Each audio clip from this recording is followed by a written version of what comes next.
know you guys are probably here for Alex, so I'm sorry to...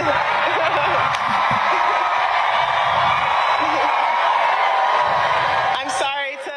The ultimate class act. Coco Gauff silences the Dubai crowd, then does the unthinkable after crushing Eala. Welcome back to Court Vision Media, your #1 destination for jaw-dropping tennis drama, emotional storylines, and unfiltered coverage you simply cannot find anywhere else. If you are new here, welcome to the family, and you picked the perfect moment to join us. What happened in Dubai is already one of the most talked about and unexpectedly powerful moments of the 2026 season, and we are only in February. The setting? The Dubai Tennis Championships. A WTA 1000 event staged in one of the most glamorous cities in the world, under the lights, with elite players battling for massive ranking points and prestige. But this was not just about tennis. This was about culture, identity, passion, and growth. This was about a superstar who could have walked away quietly after a dominant win, but instead chose grace. This is the story of Coco Gauff, Eala, and a moment that stopped the sport in its tracks. Let's rewind.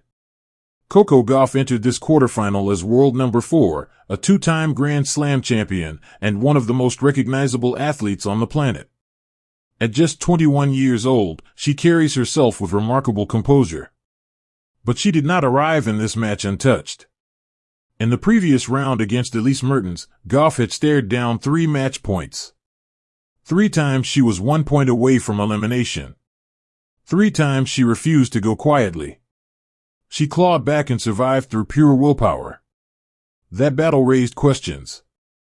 Had she left too much on court? Could she summon the same intensity again? Across the net stood Eala, 20 years old, ranked 47 in the world. A rising Filipina star and, in Dubai, something even bigger, a symbol. A product of the Rafa Nadal Academy, Eala has been climbing steadily, armed with a heavy forehand and relentless competitive fire. But in Dubai, she became more than a tennis player. She became a movement. Dubai's large Filipino community turned the stadium into a sea of flags, chants, and emotion.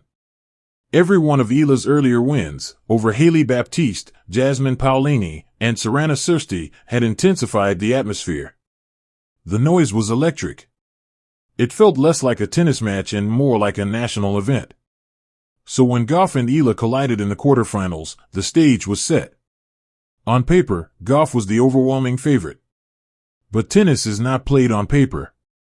The match began, and Coco Gauff delivered a masterclass. From the first ball, she was sharp, focused, and clinical. Her serve found its targets. Her ground strokes pinned Eala deep. Her movement cut off angles before they developed. The first set ended 6-0. A bagel. She raced through 10 consecutive games to open the match, leaving little doubt about the level she had brought to the court. To her credit, Eala fought back in the second set. She raised her aggression, attacked second serves, and fed off the roaring crowd. The stadium came alive again. For a brief moment, belief flickered. But champions respond. Gauff absorbed the surge, steadied herself, and closed the match 6-0, 6-2. It was comprehensive. It was dominant. It was a statement performance that sent her into the semifinals. And then came the moment that changed everything. In the on-court interview, standing before a crowd that had overwhelmingly supported her opponent, Gauff could have kept it simple. A quick thank you. A generic comment. Exit stage left. Instead, she chose something different. She acknowledged Eala as a tough competitor, admitting she never felt fully comfortable despite the scoreline. She praised her fighting spirit. Then she turned toward the fans, the same fans who had cheered against her all match, and thanked them for packing the stadium. She said she loved playing on a crowded court. She appreciated the passion. And then she did something extraordinary. She thanked Eala for bringing a new demographic to tennis. She thanked the Filipino fans for their energy. She encouraged them to keep being enthusiastic and to keep rooting for their player. Keep rooting for your player. That line landed with power. Because it was not about one match. It was about inclusion. It was about growth. It was about recognizing that tennis is evolving, expanding, welcoming new communities into its fold. In that moment, Coco Gauff was not just a champion. She was an ambassador. While this storyline captured hearts, the rest of the tournament delivered fireworks as well. Jessica Pegula battled past Clara Tauson in a gritty 3-set war. Amanda Anisimova stunned defending champion Mira Andreeva in a dramatic final set tiebreak. American women dominated the draw, setting up explosive semifinal matchups and the possibility of an All-American final. But the defining image of the week remains clear: Coco Gauff at the microphone, thanking a crowd that wanted her to lose, celebrating the rise of Eala and the passion of Filipino fans. Eala may have lost the match, but she and her supporters left Dubai as winners in a much bigger sense. They expanded tennis. They energized it. They proved how powerful representation can be. And Coco Gauff ensured that moment was honored. That is class. That is leadership. That is how you grow a sport.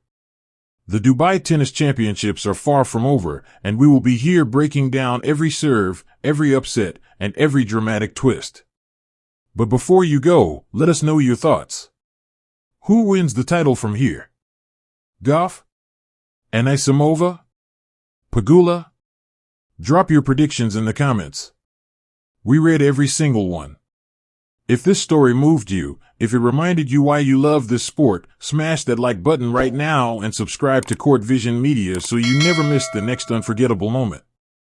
This is Court Vision Media. We will see you in the next one.